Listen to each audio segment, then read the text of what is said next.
everyone, welcome back. I am Lily and you are watching Tech in 3, in which we explain difficult technical concepts in a user-friendly language. Today, let's talk about a data lake.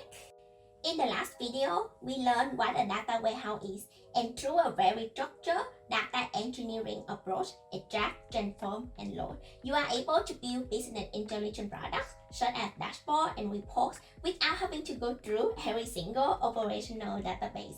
But what is the catch here? In reality, to really capture every bit of insight from your data, you need both structured and unstructured data, such as text, audio, video, so on and so forth. That is the concept of a data lake.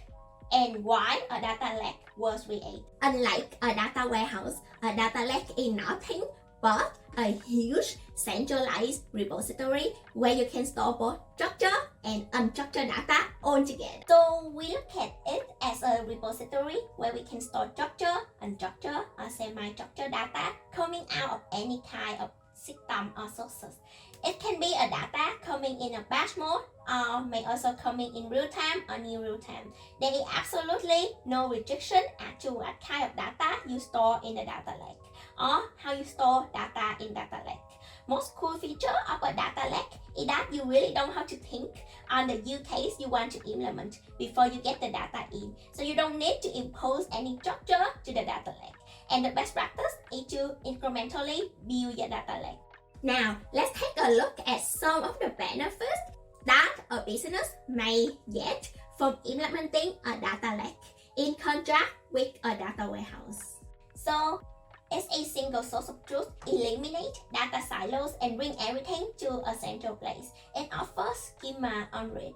As I said, there is no enforcement on writing the data on the data lake. Only when you want to read data, that's it, when you are putting some structure to it. So there is a lot of flexibility. It offers different processing capability and quicker ingestion. It also decouples your storage and compute. Another important thing is that it is low cost because you are reducing data duplication across different sources.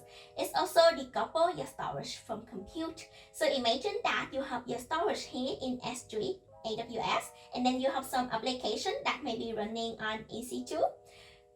There is another application that may be running on Lambda. And all of these applications are actually consuming the same data. So if you look at it, you are actually decoupling your compute resources with respect to the storage resources. So that's it good that you don't have any dependency. Let's say tomorrow, if you have another application to perform some analysis, and let's say it's running on AWS Redshift, or Database SQL, or Azure Synapse, you can use the same data for your data warehousing or analysis activities. That's it, the beauty of decoupling the storage from compute. Now, let's look at some of the architectural principles we should follow while designing the data lake. First thing that we have to keep in mind that it has to be a decoupled system. That means my ingestion, my processing, and my consumption should be decoupled, which means change in one component should not affect the other, and we need to choose the right tool for the right job.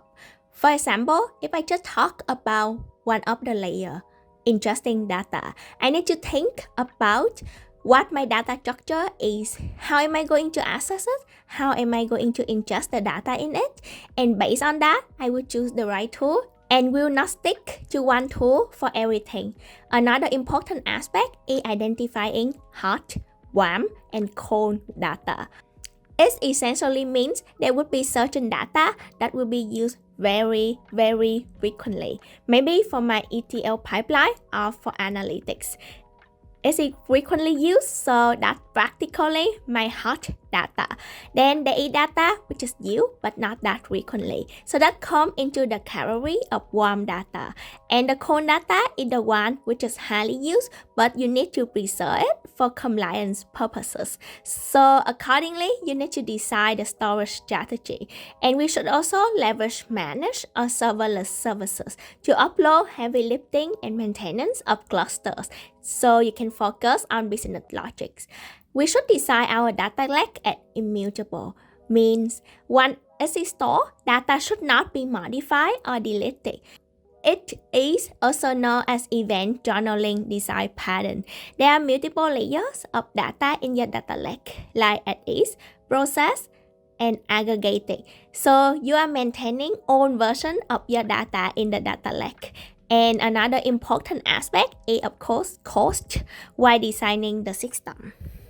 So that's it for today about a data lake. I hope it was helpful, and if so, please leave a comment below to let me know your thoughts. Like and subscribe to my channel if you have not done so already, because I look at analytics a lot in order to figure out which kind of video I should produce to be helpful to at least one person out there who watch my video.